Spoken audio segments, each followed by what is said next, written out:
ขึ้นผู้ตัวนะฮะว่างบ่ให้มันล่ามไปโต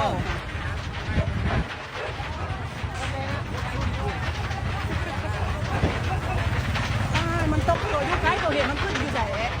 น้ำปลาจ้อนเล็กปลาจ้อนเล็กมันไหม้ที่ทุบตรงมามันก็ไหม้เกาะอยู่เทิงเหรอต้องออกงานปลาจ้อนดีงานเรียกจ้อนเลยจ้อนเล็กเราน้ำขึ้นโอ้ยเบิ่งไฟมันเกิดมีจะเป่าแล้วเหรอมันไฟมันเกิด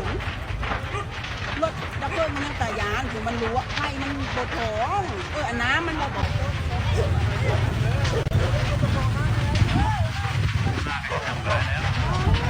สั่งละก้อนเลยเนาะสั่งละก้อนเลยสั่งหนังเลยจะหนองบกเนาะนี่เนาะใส่มาจะหนองบกก็3,000เด้แล้วสงสัยมาจะหนองบกมาจ้ะโอ้ทำไมเฮ้ยแม่